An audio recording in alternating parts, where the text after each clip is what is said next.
How to save America. I'm going to try to be positive about what's going on.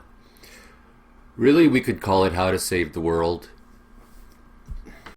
Because the thing is, the whole world is laughing at America, right? How, like, America's over, it's done, and we're going to have to, like, go trust somebody else now. America has become a disgraceful, fascist, self-destructive, confused, stupid country. Okay, the whole world's laughing at America. Okay, and then the smart people in America are laughing at the Republicans. And the smart Republicans are laughing at the stupid Republicans.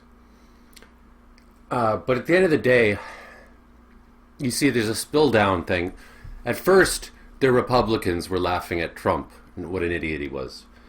Then the Republicans started becoming the ones to laugh at. And now everybody's saying it's their fault. And then the rest of the world is going to be saying it's the entirety of America's fault. Like, come on, Joe Biden, get this crap together. You've got a group of bullies, and you're just doing nothing. So we need to solve this together, because this will spread. It will spread like a virus to every other country. Every other country is going to stop believing in democracy. They're going to start having dictators. And they're going to have these idiots running around saying lies, spreading disinformation. So, we're laughing now, but we won't be laughing for long.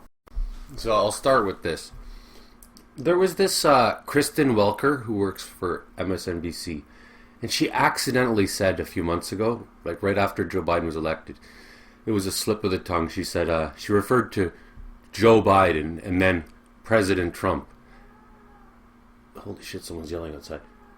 And, but no, don't ever refer to him as President Trump. You refer to him as disgraced former President Trump. That's his title. You always have to go with that. Always, always, always. Disgraced former President Trump. And get even worse if you like. But that's the very least you have to do. You see, I would go right to the bottom level. I'd call him, retarded, stupid, daddy's boy, failed businessman, failed TV host, failed president, failed everything, guy that has to wear diapers because he shits his pants. That's how low I would go. But the very least a person can do is they have to always say disgraced former president. I mean, for a guy who wants to be a bully, it's not very handy that it's been pretty much proven that he wears diapers because he shits himself. And if I had him on stand, I'd be like, prove that you're not wearing diapers. Pull your pants down right now. It would just make such a fool out of him. But you don't even have to go that low. He's already been banned from Facebook and Twitter. Don't even say his name. Just say the former disgraced guy.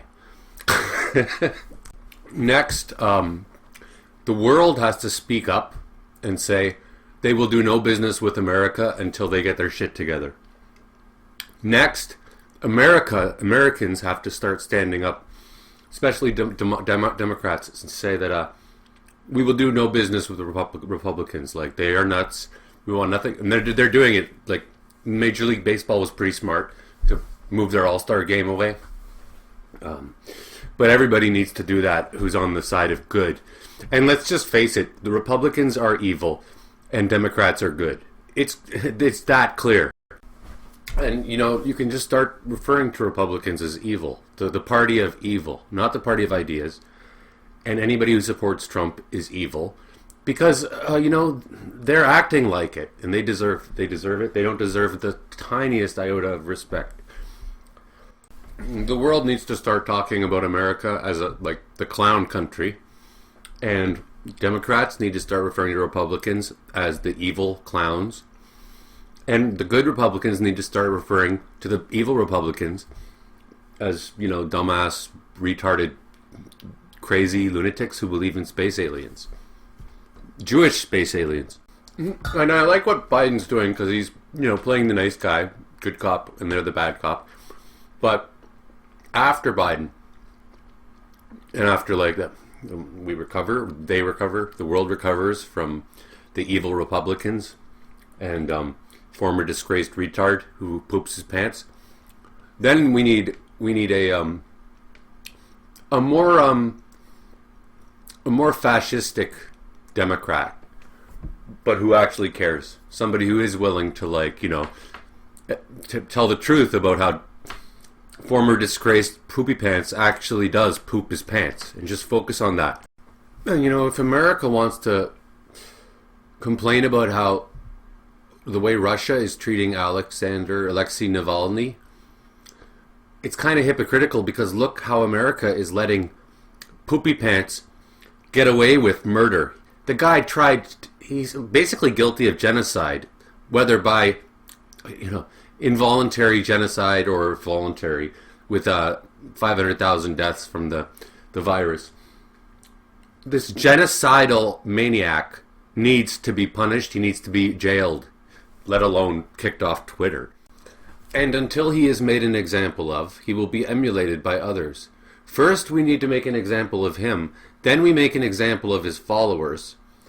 And then things are going to start looking good again. Because when Biden says America's back, come on, it's to be honest, it's dead. Okay, like we got to fight, and they got to fight for it. But you know what's left to repair. And we have to also address a serious issue that, you know, some people don't want a black Snow White. And that, you know, when Charles Dickens, if you're going to write a story that's set in 1700s England, you can't have an Indian playing Oliver Twist, because that never would have happened back then. So, like, you can't rewrite history. You can't rewrite, you know, change Charles Dickens into a female, because you know it's not fair that there's more male authors than female authors. And then let's talk about education.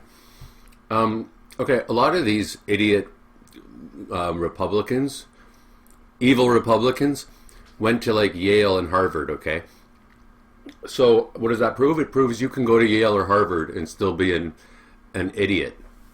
So, you know, there's nothing to be admired there, and stop calling him smart. He's not. He's a moron. But also, people need to be educated about what education even is, because there's a lot of people who think that school is stupid, if you can imagine that, and they think that experts are just stupid heads.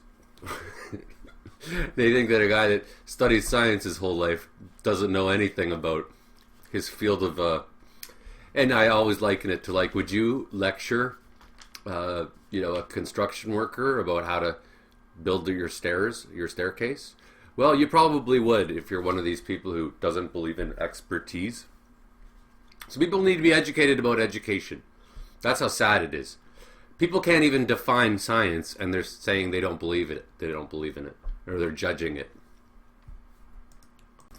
Until they're educated about how education works, or education, they're going to believe about that miracle magic bean that the guy's selling on TV, right? Because they're not going to understand things like how you got to check your sources. You know, and these angry, fear-mongering, evil Republicans, they have nothing to be scared of, because they saw their president try to destroy the country, and they saw him get away with it. So they have nothing to fear. They need to be afraid of the people. And you know, I know a lot of people were surprised about the coronavirus, and they're surprised about Trump. I wasn't really, because my first coronavirus Trump experience was like, let's say, Beyonce. A dumbass ditz who shakes her ass and sings music that other people wrote. That was the end of the world for me, because when the arts dies, everything dies afterwards. So we also have to have a resurgence of the arts. And it is happening. That's a very nice thing. You know, people are buying vinyl just because they like having a tactile record. People are, you know, still painting. People, I actually printed a couple books that I wrote rather than just have them as ebooks. And live performance, blah, blah, blah. That'll save the world. But in the meantime, former disgraced President Poopy-Pants it needs to be put in poopy jail. If you support gays, click like. If you respect blacks, comment. If you think women are people too, click the notification bell. And if you care about sick children, subscribe.